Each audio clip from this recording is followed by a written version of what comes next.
Hey guys, welcome back to Blue Dragon for the Xbox 360, brought to you by GameAnyone.com.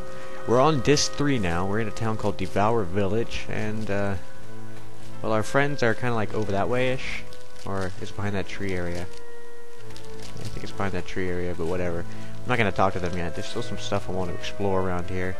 There's a little girl who lost her parents or something. I feel bad for her, but you know, whatever. Whatever. What's in here? Just a house. I don't really go in houses, even if they have like doors. I have an accessory shop I'll hit when we get our group back together. Or are they this way? I don't remember. But anyway, on Disc 3 finally, I'm going to be taking things maybe a bit slower at first until I get more into it, but you know, I'll do my best to go at a good pace for you guys. Who's this? Ooh, graveyard. Ah, simple grave, alright. And he's got some weird ass plants that grow here. There's a bunch of kids. I recall talking to them. Blah blah blah. Did not go in this house, but they were around here somewhere, my friends.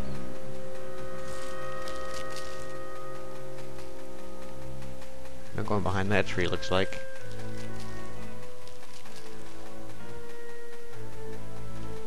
Nope, friends weren't down this way, or were they? No, this is exit. Alright, so they were down across that path to the left, to the right of us. Way down over here. Might as well go get them.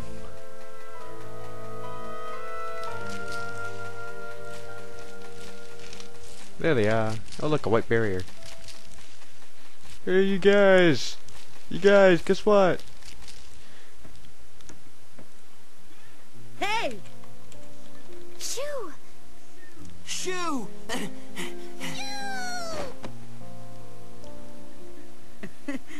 Are you guys okay? Well, what about you? Kluke told me what happened. I'm okay. What about Zola? She isn't here? No. That's Zola for you. She probably made a clean escape. I'll bet she went back to King Jabral. She can take care of herself. I guess. Shoo, how did this happen? How did we get away from Nene? That wasn't a dream, was it? He was gonna crush us, wasn't he? It wasn't a dream. Jiro, do you remember when Nene called us vessels? Yes, I remember that all right. Those light spheres that we swallowed were actually Nene's soul. I'm guessing the reason he was having us use magic was so that it would develop and nourish his soul. And that was in order to cure the rapid aging disease he has. Rapid? Yeah, right. He put on this act to make it seem like he was killing us, so we would grow the resolve to not give up. But the reason he did this was so that we build up the magic. So, we can't use magic anymore? If he doesn't need us, then why are we still wearing these collars? But I used magic. What? It was so intense, I wasn't sure what was happening, but I knew it was magic. That's what allowed us to escape. Yeah. At the time, I thought we should all just run away. Can you believe I actually thought something like that? You gave up? That's not like you! Yeah, I know. I gave up. He gave up. Jiro, I think I finally understand. Giving up or running away isn't always a bad thing. I mean, not if we live to fight another day. It's just all part of the bigger plan, you know?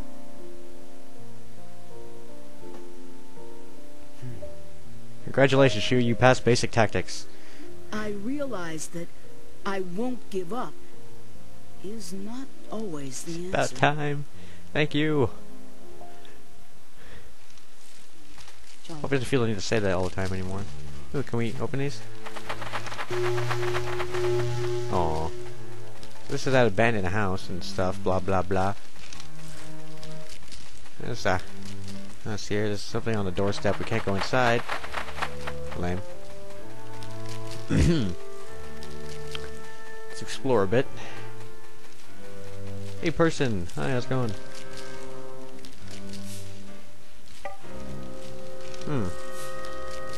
Ah, okay, everyone's here is really depressed all the time. Let's check our accessories and stuff. Aw. We don't have dragons to use. Or blah blah blah blah. Let's go in the item and accessory shop. I'm glad we didn't get all our money stolen. At least I assume we didn't. And like everyone at the accessory shops looked the same. Agility goes down. Health goes down. Health goes down. This seems almost necessary though.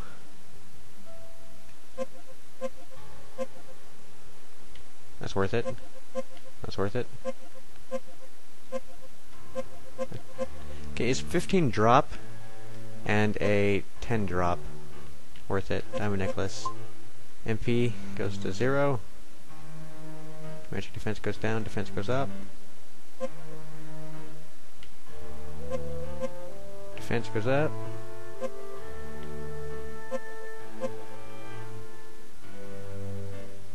And defense goes up. Alright, so spend a bunch of money here. Let's equip that stuff.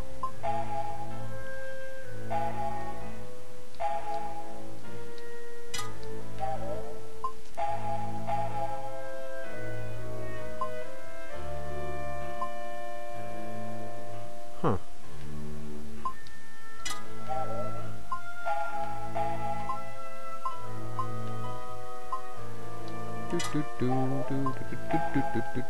Oops.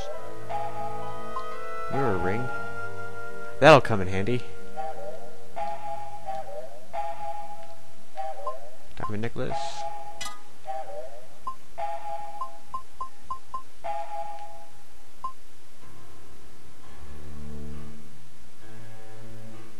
This is supposed to add health, isn't it? Guess not. Alright, well, she needs that new necklace.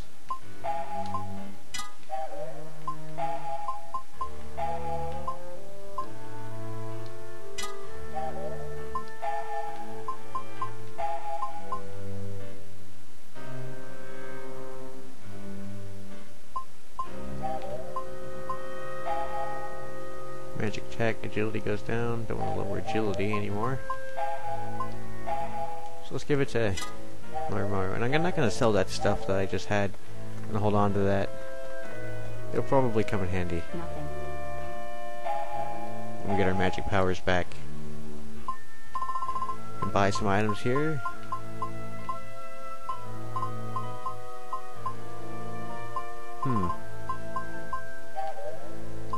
Sell stuff too. I think that I might be able to. I should hold on to these. I'll actually do some damage now.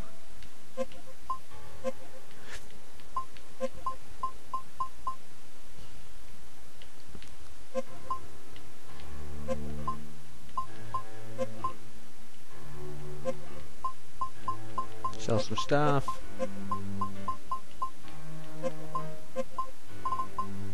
Magic.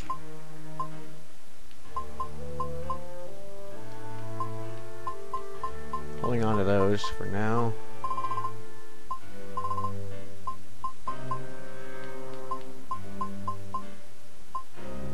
Alright then. Do.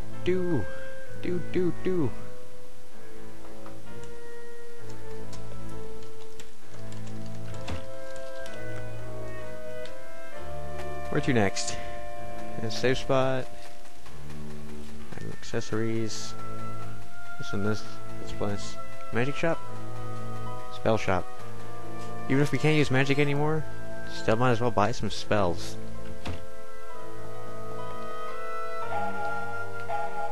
Quick attack up. Trap flora, well, screw it. And bookcases, alright. One of the onlookers stepped forward and said, "Hey, aren't you Velen?" It was Ben, Velen's best friend from childhood.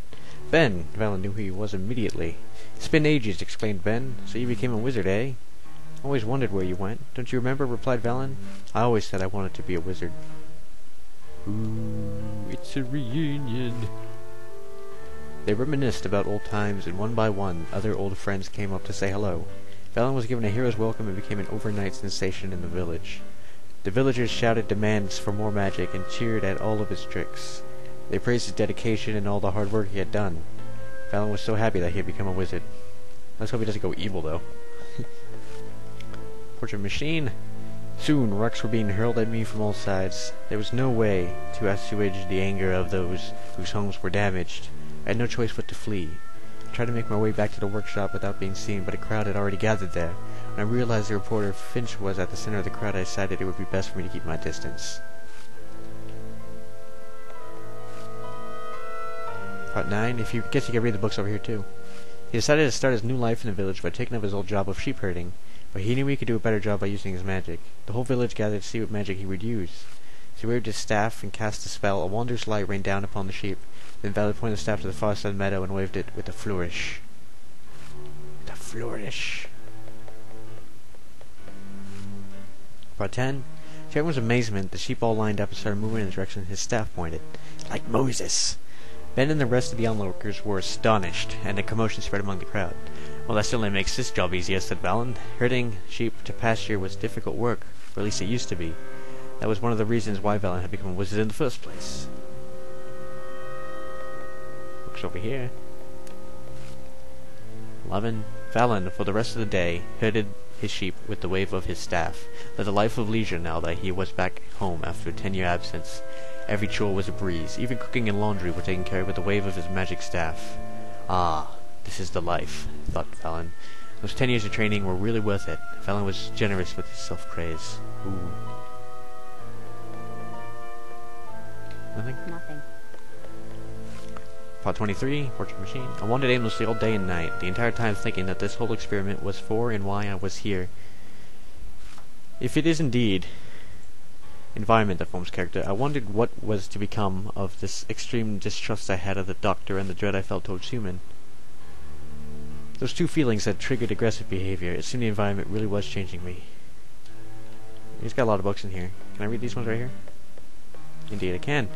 Suddenly I heard someone say, "Hey you, come over here." I looked toward the voice and saw a woman in a back alley. Her name was Katrina, and she led me to her home. I was concerned and asked, "Aren't you afraid of me?" She turned to me with a serious look on her face and said, "You're not exactly what I thought you would be." Interesting, interesting, interesting. I read that one. I need to read this one. Part 12. One day, Ellen, the most beautiful maiden in the village, paid a visit to Velen. She had lost her puppy and wanted Velen to use his magic to find it.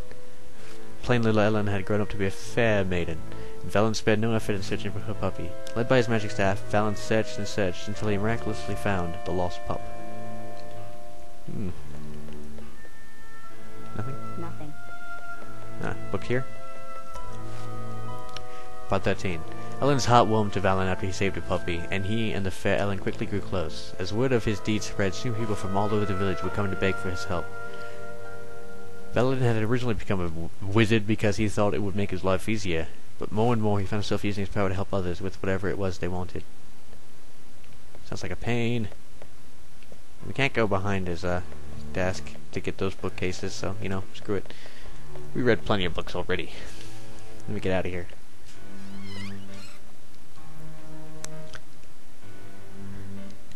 Well then guys, I got some stuff to do later, so I probably won't do too much recording today, and then I might slow down a bit for the rest of the week. Don't worry about that. Here's an inn.